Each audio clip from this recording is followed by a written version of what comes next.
चंद दिनों पहले अक्टूबर के अंतिम सप्ताह में ही कहा था। उन्होंने कहा था कि ऑपरेशन सिंदूर एक धर्म युद्ध है।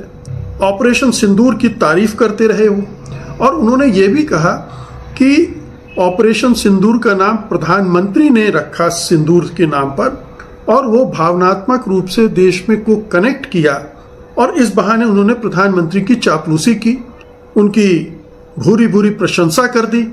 जाहिर है कि वो प्रधानमंत्री को खुश कर रहे थे। परंपरा ये रही कि सेना कोई भी ऑपरेशन करती है उसका नाम क्या होगा ये सेना डिसाइड करती है, ना कि प्रधानमंत्री। ये सरकार सेना के अंदर इतनी दखलंदाजी कर रही है कि वो उसके ऑपरेशन की दशा दिशा सब तय कर रही है, टाइमिंग तय कर रही है। आपको याद होगा कि जब सेना से कहा गया था सर्जिकल स्ट्राइक करने को, तो सेना ने कहा था कि मौसम ठीक नहीं है, और तब प्रधानमंत्री ने लॉजिक दिया था कि ये तो अच्छा है कि बादल हैं आकाश में, तो राडार पकड़ नहीं पाएगा, आप हमला करो। ये मूर्खतापूर्ण तर्क था कि मौसम खराब है तो राडार विमानों के हमले को पकड़ नहीं पाएगा। लेकिन सेना ने उसका प्रतिकार नहीं किया, प्रतिरोध नहीं किया, और जो प्रधानमंत्री ने कहा वो किया गया। तो सेना जो है वो प्रधानमंत्री के चरणों में क्यों झुक रही है? क्या सेना को अपनी अहमियत का अंदाजा नहीं है? क्या उसे समझ में नहीं आ रहा कि एक लोकतांत्रिक देश में, लोकतांत्रिक व्यवस्था में उसकी क्या भूमिका होती है? और हम सब जानते हैं कि ऑपरेशन सिंदूर पूरी तरह से कामयाब नहीं हुआ है, और इसीलिए बार बार सवाल भी उठते हैं। कल ही अमेरिकी राष्ट्रपति डोनाल्ड ट्रंप ने फिर कह दिया, अब तो विमानों की संख्या भी बढ़ा दी। उन्होंने कहा कि 8 विमान गिरे थे, पहले 4, 5, 6 तक जा रही थी संख्या, अब उन्होंने 8 भी कर दिया। तो नुकसान हमें भी हुआ था, और उससे ज्यादा नुकसान जिस तरह से उसे रोका गया था उससे हुआ था। और खुद नेवी के एक अधिकारी ने कहा था कि उनके हाथ बांध दिए गए थे हमले के लिए। तो ये तो सच्चाई है कि सेना को तो ठीक ढंग से कार्रवाई करने ही नहीं दी गई थी। तो वो तो अध पका अध कच्चा युद्ध था जो हमें भारी पड़ गया, खासतौर से रणनीतिक और सामरिक और विदेश नीति के मोर्चे पर, और इतना भारी पड़ गया कि अभी तक हम बैकफुट पर हैं। तो आप उस अभियान की बार बार प्रशंसा कर रहे हैं, प्रधानमंत्री की जय जय बोल रहे हैं, ये शर्मनाक है।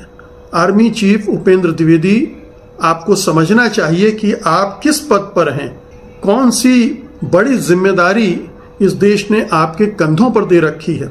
आप इतना हल्का काम नहीं कर सकते। उन्होंने एक और बयान दिया था कि पाकिस्तान को सोचना पड़ेगा कि भूगोल पर वो रहेगा या नहीं। ये बड़बोले बयान आर्मी चीफ को नहीं देना चाहिए। आपको समझना चाहिए कि आपकी सीमाएं क्या है। ये प्रधानमंत्री मोदी के लिए छोड़ देना चाहिए। वो तय करेंगे कि पाकिस्तान भूगोल पर तय भी क्या करेंगे, वो बोल सकते हैं। तय करना उनके वश में होता तो पीओके तो लेकर आ गए होते। 11 साल गुजर गए हैं, बार बार दावे करते रहते हैं बड़े बड़े। पीओके तो कम से कम छीन ही लाते। उपेंद्र द्विवेदी, आप ही छीन लाते। अगर यह ऑपरेशन सिंदूर इतना ही कामयाब था तो वहां तक भी चले गए होते। लेकिन आपने तो उसको सीमित रखा। बार बार कहते रहे कि हमें युद्ध नहीं लड़ना है। आपने पाकिस्तानी सेना को एडवांस में सब कुछ बता दिया था।